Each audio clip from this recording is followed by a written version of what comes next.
اسرائیل نے درندگی کی انتہا کر دی۔ غزہ میں اسپتال پر بمباری، قیامت صغریٰ کے مناظر۔ خواتین بچوں سمیت 800 سے زائد فلسطینی شہید، سینکڑوں زخمی شہریوں کے ساتھ طبی عملے کو بھی نشانہ بنایا گیا۔ حملے کے بعد بچے بلکتے اور ریسکیو اہلکار دیوانہ وار گھومتے رہے۔ اسرائیل کے حملوں میں شہید فلسطینیوں کی تعداد 3500 سے بڑھ گئی۔ سیکرٹری فلسطینی وزارت صحت کے مطابق اسرائیلی فوج نے چند روز پہلے اسپتال کو نشانہ بنانے کی دھمکی دی تھی۔ عالمی ادارہ صحت نے حملے کی مذمت کر دی۔ بیان میں کہا، غزہ کے اسپتال پر خوفناک حملے کی مثال نہیں ملتی۔ غزہ کو خوراک، بجلی، پانی اور ایندھن کی فراہمی بدستور معطل ہے۔ ایندھن ختم ہونے سے اسپتال بند ہونے لگے۔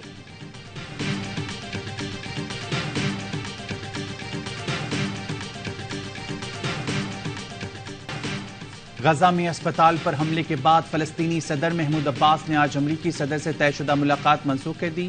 امریکی صدر جو بائیڈن کا اسپتال میں جانی نقصان پر شدید غم کا اظہار، کہا خبر سنتے ہی اردن کے شاہ عبداللہ اور اسرائیل کے وزیر اعظم سے بات کی۔ امریکہ تنازعات کے دوران شہریوں کی زندگیوں کے تحفظ کے لیے کھڑا ہے۔ اقوام متحدہ کے سیکرٹری جنرل انتونیو گوتریس نے اسپتال پر حملے کی مذمت کر دی۔ فوری جنگ بندی کا مطالبہ، کہا طبی عملے کو بین الاقوامی انسانی حقوق کے تحت تحفظ حاصل ہے۔ ترکیہ کے صدر رجب طیب اردوغان نے کہا اسرائیل خود کو عالمی قوانین سے بالاتر سمجھتا ہے۔ مصری وزارت خارجہ نے کہا شہریوں کو نشانہ بنا کر بمباری کرنا انسانی حقوق پر حملہ ہے۔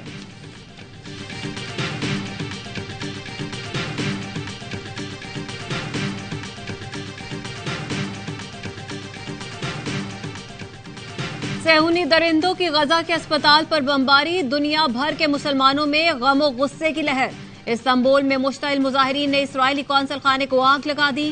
انقرہ میں ہزاروں شہریوں کا اسرائیلی سفارت خانے کے سامنے احتجاج۔ ترکی کے صوبہ ملاتیا میں امریکی بیس کے سامنے احتجاجی مظاہرہ۔ امریکہ ترکی سے نکل جاؤ کے نعرے۔ اردن میں مظاہرین اسرائیلی سفارت خانے پر چڑھ دوڑے۔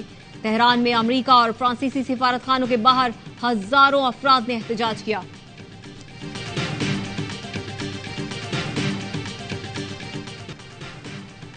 سعودی عرب نے غزہ کے اسپتال پر اسرائیلی بمباری کو گھناؤنا جرم قرار دے دیا۔ ایرانی وزیر خارجہ نے کہا اسرائیل سرعام غزہ والوں کا قتل کر رہا ہے، بس بہت ہو گیا۔ ایرانی وزیر خارجہ ہنگامی دورے پر سعودی عرب پہنچ گئے۔ متحدہ عرب امارات کا عالمی برادری سے جنگ بندی کے لیے کوششیں تیز کرنے کا مطالبہ۔ کینیڈین وزیر اعظم نے کہا بے گناہ شہریوں کو تحفظ فراہم کیا جائے اور بین الاقوامی قوانین کی پاسداری کی جائے۔ اسپتال پر حملے کے ذمہ داروں کا احتساب ہونا چاہیے۔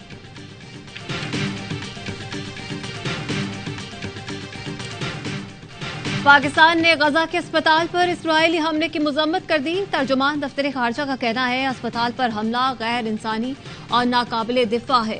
شہری آبادی سہولیات کو اندھا دھند نشانہ بنانا عالمی قوانین کی سنگین خلاف ورزی اور جنگی جرائم کا حصہ ہے۔ بین الاقوامی برادری غزہ پر اسرائیلی بمباری اور محاصرے کو فوری بند کرانے کے اقدامات کا مطالبہ کرے۔ سابق سفیر عبدالباسط نے کہا اگر اسرائیل کو فلسطین میں کامیابی ہوئی تو آپ کشمیر کو بھی بھول جائیں۔ جن ملکوں کے اسرائیل سے سفارتی اقتصادی تعلقات ہیں وہ ختم کریں۔ ملیحہ لودھی نے کہا اسرائیل کی کارروائیاں نہ رکی تو بڑی جنگ کا خطرہ ہے۔ عوام چاہتے ہیں مسلم ممالک مضبوط ایکشن لیں۔ غزہ کی صورتحال پر نگراں وزیراعظم انوار الحق کاکڑ کی اقوام متحدہ کے سیکرٹری جنرل سے ملاقات۔ روس، سری لنکا، قازقستان اور کینیا کے صدور سے رابطے۔ انوار الحق کاکڑ کا کہنا تھا غزہ میں اسپتال پر اسرائیل کی بمباری کو دنیا جنگی جرائم کے طور پر دیکھتی ہے۔ اقوام متحدہ فلسطینیوں کے خلاف اسرائیلی مظالم بند کرنے میں کردار ادا کرے۔ ریاض میں غزہ کی صورتحال پر OIC کی ایگزیکٹو کمیٹی کا ہنگامی اجلاس آج ہوگا۔ نگراں وزیر خارجہ جلیل عباس جیلانی اجلاس میں شرکت کے لیے جدہ پہنچ گئے۔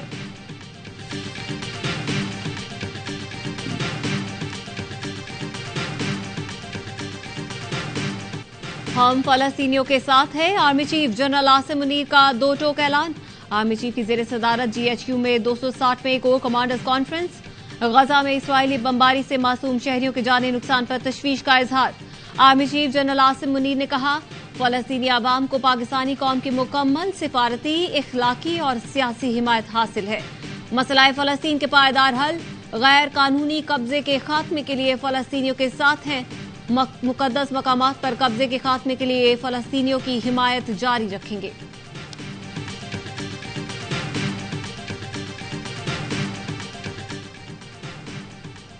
بیجنگ میں تیسرے بیلٹ اینڈ روڈ فورم کا آغاز، افتتاحی اجلاس سے خطاب میں چینی صدر نے کہا فورم کے تحت ترقی پذیر ملکوں کے لیے نئی اقتصادی راہداریوں کا قیام ترجیح ہے۔ بیلٹ اینڈ روڈ تعاون باہمی مفاد کو فروغ دینے والا فورم ہے۔ روشن مستقبل کے لیے ہمیں اجتماعی چیلنجز کا مل کر مقابلہ کرنا ہوگا۔ نگراں وزیر اعظم انوار الحق کاکڑ بھی اجلاس میں شریک، عالمی رہنماؤں سے غیر رسمی ملاقاتیں۔ اقوام متحدہ کے سیکرٹری جنرل انطونیو گوتریس قازقستان اور سری لنکا کے صدور سے بھی ملے، عالمی اور علاقائی امور پر گفتگو۔ نگراں وزیر اعظم کی بیجنگ میں روسی صدر سے ملاقات، روسی صدر نے کہا پاکستان کے ساتھ مختلف شعبوں میں تعاون کو وسعت دینا چاہتے ہیں۔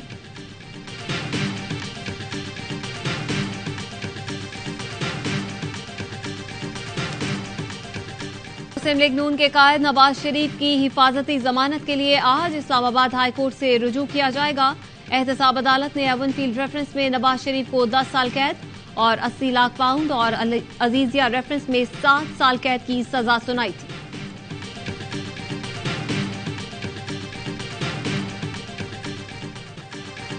آفیشل سیکرٹ ایکٹ کے تحت خصوصی عدالت کا چیئرمین پی ٹی آئی کے بیٹوں سے ٹیلی فون پر بات کرانے کا حکم، قیدی کے بنیادی حقوق مد نظر رکھ کر بچوں سے بات کرائی جائے۔ سپرنٹینڈنٹ جیل اپنی موجودگی میں چیئرمین پی ٹی آئی کے بیٹوں سے بات کرائیں، جج کی ہدایت۔ خصوصی عدالت نے چیئرمین پی ٹی آئی کی درخواست نمٹا دی۔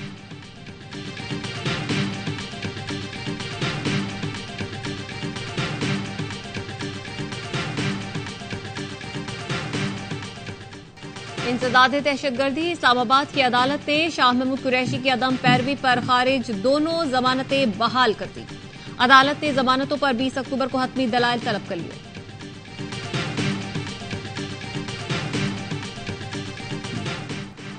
چیئرمین پی ٹی آئی نے فوج کے خلاف ٹارگیٹڈ پلان کیا، سائفر کیس میں مرکزی گواہ اعظم خان کے تحریری بیان، سائفر سے متعلق اسپیکر نے ruling chairman P T I کی ہدایت پر دی۔ چیئرمین پی ٹی آئی نے سیاسی مقاصد اور عدم اعتماد سے بچنے کے لیے پلان بنایا۔ سائفر جس چینل سے آتا ہے اسی چینل سے واپس بھیجا جاتا ہے۔ 8 مارچ کو سائفر سے متعلق فارن سیکرٹری کا ٹیلی فون آیا، کہا 9 مارچ کو سائفر کی کاپی وزیراعظم کے حوالے کریں۔ چیئرمین پی ٹی آئی نے 9 مارچ کو سائفر پر رائے دی۔ شاہ محمود قریشی معاملے پر چیئرمین کو پہلے ہی آگاہ کر چکے تھے۔ سابق وزیراعظم نے سائفر معاملے پر اداروں کے خلاف مؤثر بیانیہ بنانے کو کہا۔ سائفر کیس میں سابق سفیر اسد مجید بھی چیئرمین پی ٹی آئی کے خلاف گواہ بن گئے۔ اسد مجید کا 161 کا بیان سامنے آ گیا، کہتے ہیں سائفر معاملے نے پاکستان کے کمیونیکیشن سسٹم کو نقصان پہنچایا، ہمارے سفارتکار اور ان کی مستقبل کی سفارتکاری کی ساکھ پر بھی اثر پڑا۔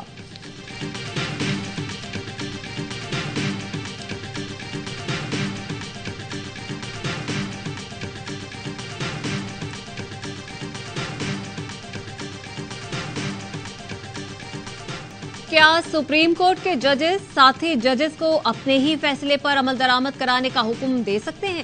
کیا عمل درآمد بینچ اگر فیصلے پر عمل نہ کرا سکے تو ساتھی ججز کے خلاف توہین عدالت کی کارروائی ہوگی؟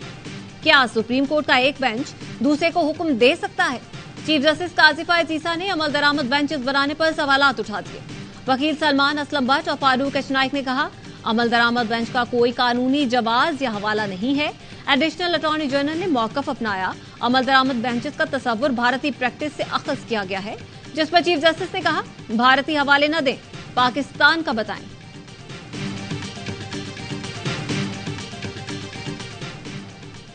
انٹر بینک مارکیٹ میں روپے کو ریورس گیئر لگ گیا، روپے کے مقابلے میں ڈالر مہنگا ہونے لگا۔ انٹر بینک میں ڈالر 1 روپے 97 پیسے مہنگا ہو کر 279 روپے پر ٹریڈ کر رہا ہے۔ اوپن مارکیٹ میں ڈالر 3 روپے مہنگا ہو کر 280 روپے پر فروخت کیا جا رہا ہے۔ پاک فوج غیر قانونی معاشی سرگرمیوں کے خلاف حکومت کو ہر ممکن تعاون فراہم کرتی رہے گی۔ آرمی چیف کا کور کمانڈرز کانفرنس میں اظہار خیال، کہا ذخیرہ اندوزی، اسمگلنگ، مافیاز، کارٹلز کے خلاف کارروائیوں کو مزید تقویت دی جائے گی، ملک کو معاشی سرگرمیوں کے منفی اثرات سے نجات دلائی جائے گی۔ شرکاء نے غیر قانونی تارکین کو 1 نومبر تک ملک بدر واپس بھیجنے کے حکومتی فیصلے کی حمایت کی۔ آرمی چیف کی تمام غیر قانونی تارکین وطن کی باعزت اور محفوظ واپسی ڈیپوٹیشن یقینی بنانے کی ہدایت۔ کانفرنس کے شرکاء نے عزم ظاہر کیا کہ پاکستان کو غیر مستحکم کرنے والوں سے طاقت سے نمٹیں گے۔ شرکاء نے مستونگ، ہنگو، یوب کے شہداء کے ایصال ثواب کے لیے فاتحہ خوانی کی۔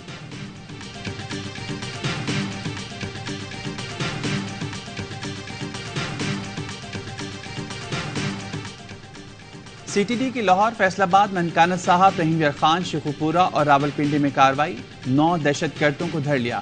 ترجمان کا کہنا ہے لاہور کے سرحدی گاؤں سے داعش کے 2 اہم کمانڈرز کو گرفتار کر لیا۔ دہشت گرد اہم تنصیبات پر حملے کی منصوبہ بندی کر رہے تھے۔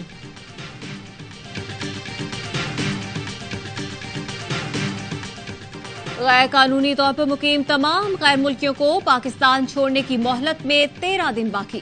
غیر قانونی مقیم تمام غیر ملکیوں کو 31 اکتوبر تک ملک چھوڑنا ہوگا، ورنہ قانون نافذ کرنے والے ادارے گرفتاری اور ملک بدری کو یقینی بنائیں گے۔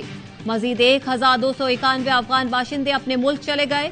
اب تک کل 45,000 سے زائد افغان پناہ گزینوں کی واپسی ہو چکی۔ ایندھن کی محدود فراہمی کے باعث PI کا فلائٹ آپریشن متاثر، 16 بین الاقوامی اور 8 اندرون ملک پروازیں منسوخ کر دیں۔ ترجمان PI کا کہنا ہے منسوخ پروازوں کے مسافروں کو متبادل پروازوں پر ایڈجسٹ کر دیا۔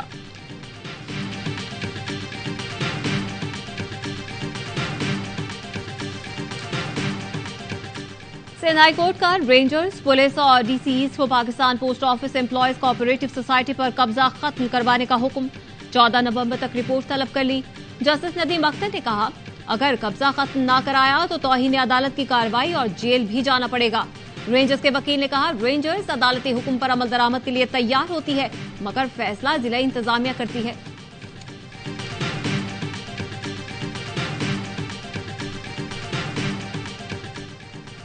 کراچی کے علاقے نیپیر میں مبینہ پولیس مقابلہ، 3 ڈاکو ہلاک، پانی کی زد میں آ کر ایک راہگیر جاں بحق، 1 زخمی۔ ڈیفنس فیز 7 میں پولیس کے ساتھ مقابلے میں زخمی سمیت 2 ڈاکو گرفتار۔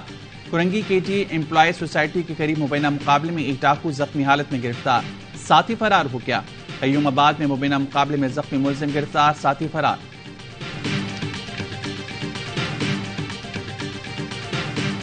سانحہ کارساز کو 16 سال ہو گئے۔ Chairman peoples party Bilawal Bhutto کہتے ہیں ہولناک اور خونریز سانحے کا غم و غصہ آج بھی قوم کے ذہنوں میں تازہ ہے۔ بے نظیر بھٹو جامع ویژن اور مشن کے ساتھ وطن واپس آئی تھیں۔ سابق صدر آصف علی زرداری نے اپنے پیغام میں کہا 18 اکتوبر کے شہیدوں کی قربانی رائے گاہ نہیں جائے گی۔ 2007 میں بے نظیر بھٹو کے قافلے پر حملے میں 177 جعل شہید اور سینکڑوں زخمی ہوئے تھے۔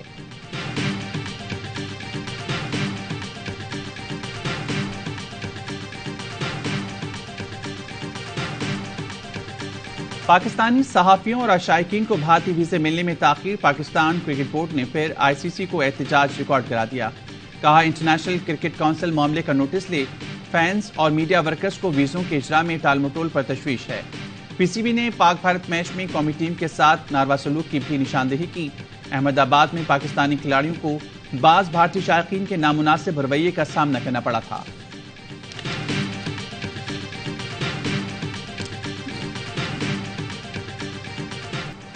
آسٹریلیا کے خلاف جیت کا مشن، قومی ٹیم کا بنگلورو میں پریکٹس سیشن، بالنگ، بیٹنگ اور فیلڈنگ کی مشقیں۔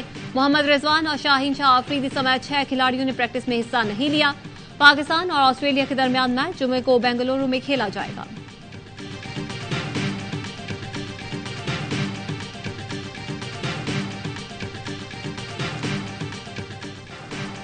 ورلڈ کپ میں دوسرا بڑا اپ سیٹ، نیدرلینڈز نے جنوبی افریقہ کو 38 رنز سے ہرا دیا۔ دھرمشالہ میں 246 رنز کے تعاقب میں پروٹیاز کی مضبوط بیٹنگ لائن 207 رنز پر ڈھیر ہو گئی۔ ڈیوڈ ملر 43 رنز کے ساتھ ٹاپ اسکورر رہے۔ اسکاٹ لینڈ کے کپتان ایڈورڈز نے 78 رنز کی ناقابل شکست اننگ کھیلی۔ ایونٹ میں آج نیوزی لینڈ اور افغانستان چنئی میں مد مقابل ہوں گے۔ میگا ایونٹ کے تمام میچز اے اسپورٹس پر براہ راست۔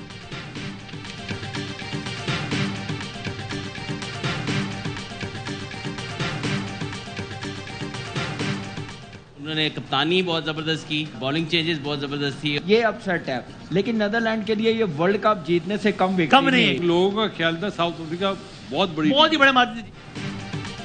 جنوبی افریقہ کی شکست سے ایونٹ دلچسپ ہو گیا۔ سابق کپتان اظہر علی کا پروگرام ہر لمحہ پرجوش میں اظہار خیال۔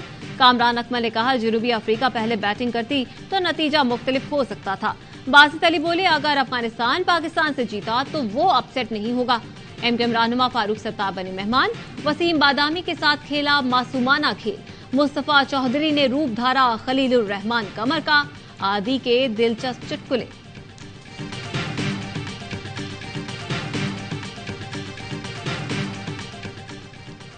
گوادر میں 5ویں آف روڈ ریلی، پہلے مرحلے میں موٹر سائیکل ریس کے مقابلے، آف روڈ جیپ ریلی میں ایران سے بھی ریسرز حصہ لیں گے۔ گاڑیوں کی رجسٹریشن کا عمل کل سے شروع ہوگا۔